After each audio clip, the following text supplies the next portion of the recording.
Buenas tardes YouTube, welcome to my channel Better Monday Fasting. In today's video I'm going to be talking about how to get rid of addictions with fasting. So before getting started, I want to make it clear that nothing I'm sharing in this video or on the channel is medical advice, so please do your own research. So addictions, it's a pretty broad topic, but I'm gonna try to link it with fasting, and I'm gonna start simple. So if you feel like hunger 2, 3, 4 times a day, chances are you're already addicted. Like you have an addiction to probably sugar, and once your blood sugar is like dropping, you feel the need to eat, but in reality it's not real hunger. What's happening is that at breakfast, like, you load up like your sugar levels, and by noon when it starts like dropping, it feels like you're hungry, so you give another shot. So all day your blood sugar is doing like roller coasters.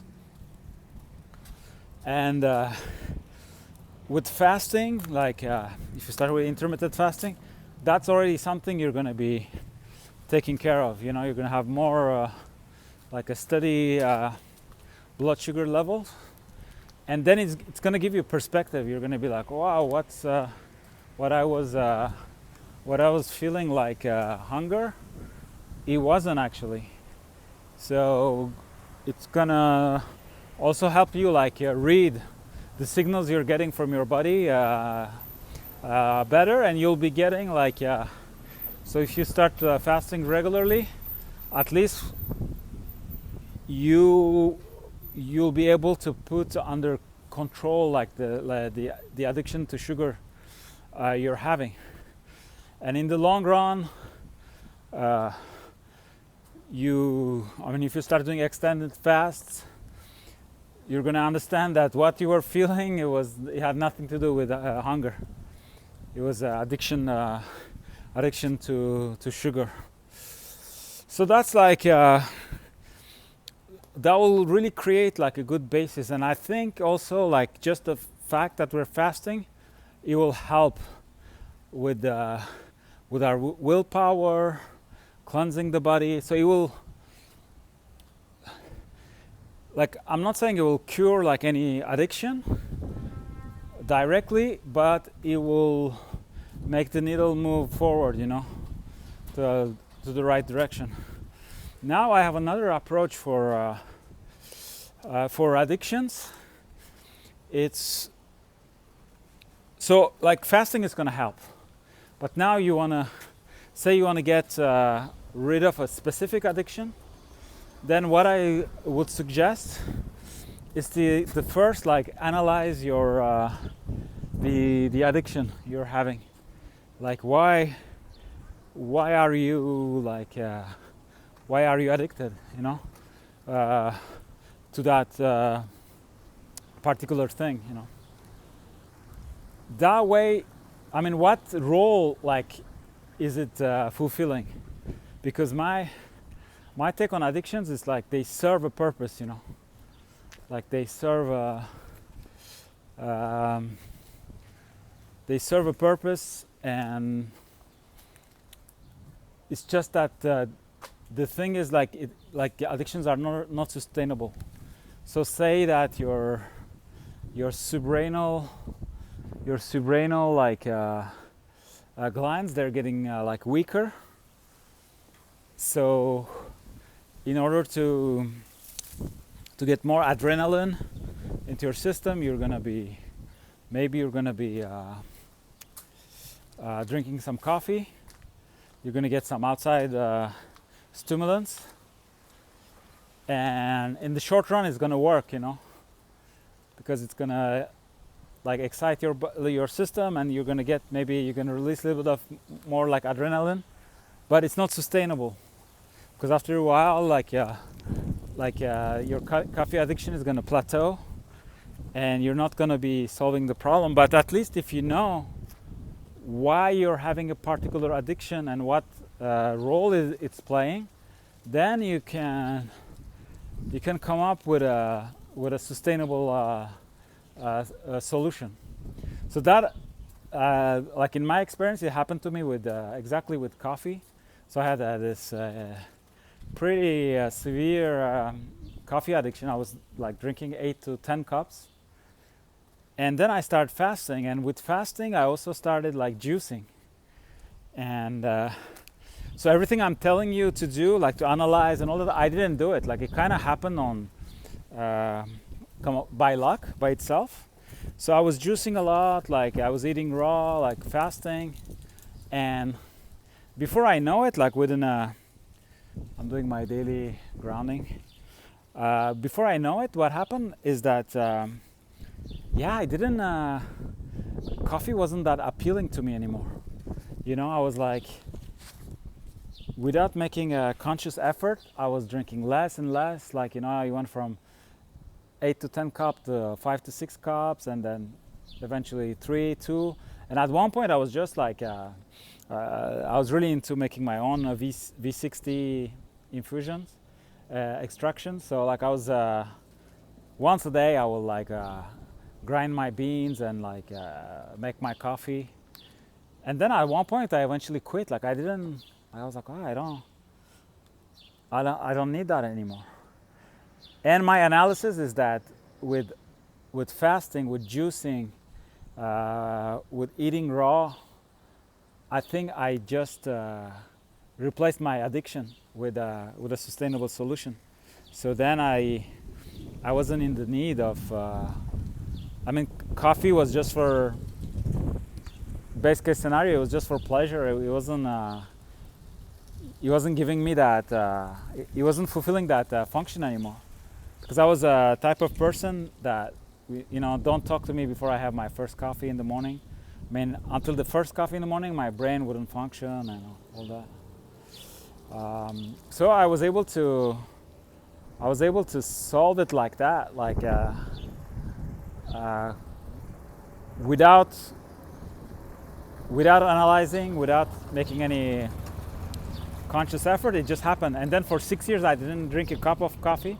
And recently I started again, but I'm not drinking every day, and in the days I'm drinking, I'll have like 3 cups it's like the most.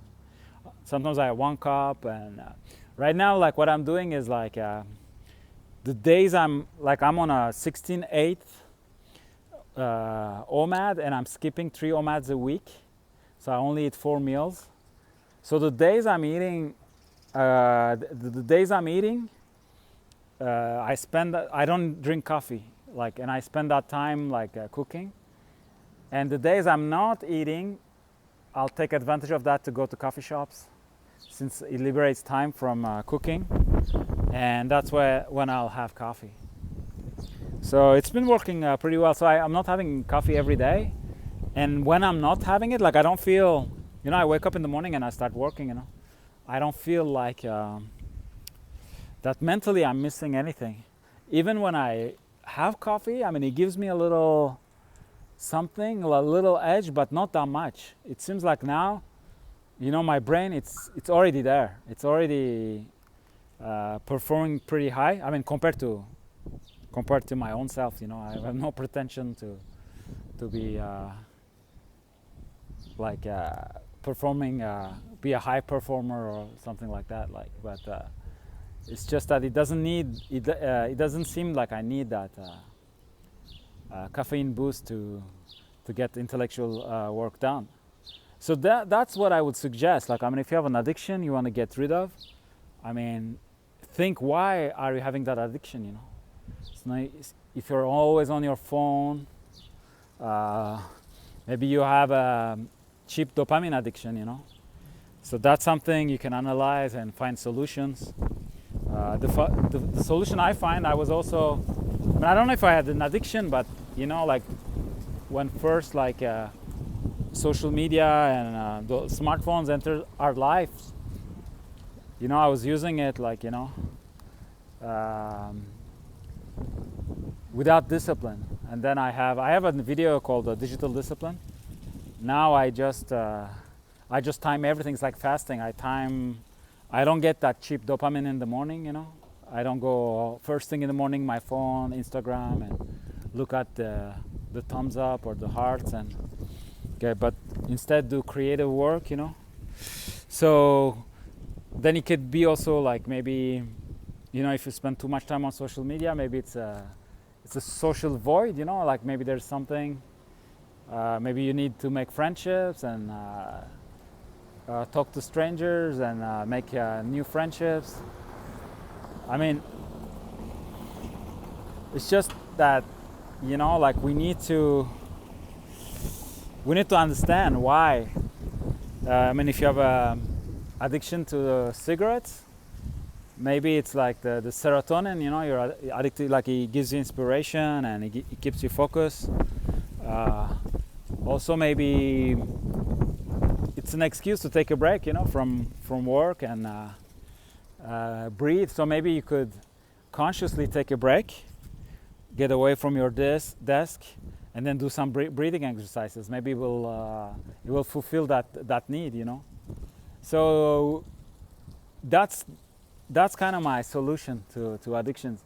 Like try to understand why we have them, and then replace them with something sustainable before quitting them. You know, don't cold turkey. Like you introduce first the sustainable solution, and then hopefully the addiction will go away.